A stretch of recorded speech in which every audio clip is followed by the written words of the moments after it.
Viral, Pertalite diduga bercampur air di Parung Panjang Bogor, SPBU jentikan penjualan. Beredar video melalui media sosial diduga adanya bahan bakar minyak, BBM, yang tercampur air di salah satu SPBU wilayah Parung Panjang, Kabupaten Bogor, Jawa Barat.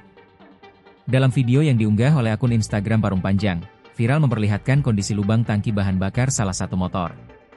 Terdengar salah satu pria yang menyebut air sembari menunjuk lubang tangki motor tersebut. Lalu, pada potongan video lainnya menunjukkan sejumlah motor sedang berada di area SPBU. Beberapa di antaranya terlihat mendorong motor. Kapolsek Parung Panjang Kompol M. Taufik membenarkan adanya video beredar terkait dugaan BBM bercampur air dari salah satu SPBU.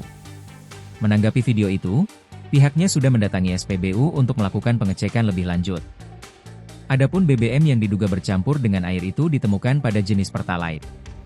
Pengelola POM, SPBU, bersedia menghentikan penjualan sementara sampai dipastikan tidak ada lagi kandungan yang diduga air di dalam tangki penyimpanan, kata dia. Sementara itu, Area Manager Communication, Relations CSR PT Pertamina Patra Niaga Regional Jawa Bagian Barat, JBB, Susanto Oges Satria mengatakan, pihaknya sudah menginstruksikan SPBU 34 16316 tersebut untuk menghentikan sementara penyaluran BBM jenis Pertalite menyusul laporan adanya keluhan konsumen pada produk yang disalurkan pada Jumat, 13 Februari 2026. Download Tribun X sekarang, menghadirkan lokal menjadi Indonesia.